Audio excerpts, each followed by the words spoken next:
সকলকে আসসালামু আলাইকুম। আশা করি সবাই অনেক ভালো আছো।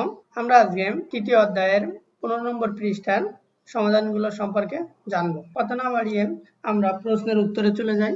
3 দাগ, 5 জন লোক আসবাবপত্রের দোকানে গেলেন।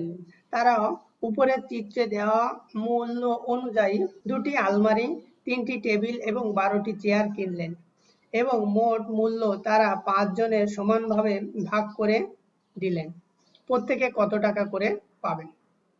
তাহলে দেখো, উপরে এই যে আলমারিটা আছে, আলমারিটার একটা আলমারি রয়েছে, একটার দাম হলো 8,700 টাকা। একটি টেবিলের দাম রয়েছে 2,100 টাকা। একটি চেয়ারের দাম রয়েছে 750 টাকা। এখানে সবগুলোর দাম একটা করে দেওয়া রয়েছে। কারণ আলমারি বের করতে হবে 2টা, টেবিল বের করতে হবে 3টা, আর চেয়ার বের করতে হবে 12টা। তাহলে সেইভাবে আমরা অঙ্কটি সাজিয়ে করি। আর যেহেতু এখানে 5 জন সমানভাবে ভাগ করে দেবো, তাহলে লাস্টে আমরা 5 দিয়ে ভাগ করে দিব। তাহলে প্রত্যেকজন কত টাকা দিচ্ছে সে তাহলে পেয়ে যাব। কথা না বাড়িয়ে তাহলে আমরা অঙ্কটি এখন সমাধান করি। 2টি আলমারি ক্রয় করেছে, 3টি টেবিল, 12টি চেয়ার, এবং যে টাকার ক্রয় করেছে এটা 5 জন মিলে ভাগ করে দিব। এখন প্রত্যেকজন কত টাকা পড়বে?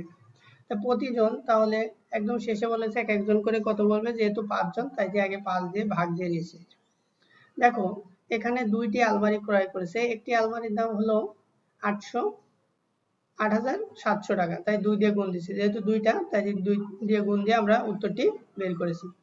অবশ্যই এখানে সবগুলো ফার্স্ট ব্র্যাকেট দিয়ে নিব, যেহেতু আলমারির দাম বের করব, যোগ দিব, তারপরে আবার টেবিলের দাম বের করব, তারপর যোগ দিব, তারপরে চেয়ারের দাম বের করব, তারপরে এইগুলো সব যোগ করে 5 দিয়ে ভাগ দেবো। মানে 5 জন টাকা দিচ্ছে, প্রত্যেকজন কত টাকা দিচ্ছে তাহলে বের হয়ে।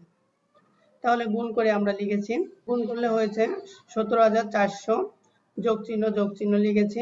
তারপরে 2,100 সাথে 3 গুণ দেবো, যেহেতু 3টা টেবিল কিনেছে। একটা টেবিলের দাম হলো 2,100 টাকা, 3টা টেবিলের দাম তাহলে 6,300 টাকা। তারপরে যোগ চিহ্ন যোগ দেব, 750 সাথে 12 গুণ দেব, দিলে হবে কত? 9,000। তাহলে আমরা 9,000 লিখবো, ভাগ 5 লিখেছি। তাহলে এবার যেগুলো টাকা ক্রয় করেছি সেগুলো সবগুলোই যোগ করব, সেকেন্ড ব্র্যাকেট দিয়ে আমরা বুঝিয়েছি। তারপরে দেখো, তাহলে যোগ করলে হবে 32,700। এখন 5 জন টাকা দিচ্ছে, তাহলে একজন কত করে দিচ্ছে, যেহেতু তাহলে আমরা জানি ভাগটা করলে একজন দিচ্ছে হলো 6,540 টাকা, তাই উত্তর লিখেছি 6,540 টাকা। আশা করি সবাই মনোযোগ সহকারে দেখেছো এবং শুনেছো। সবাই ভালো থাকো, সুস্থ থাকো। আল্লাহ হাফেজ।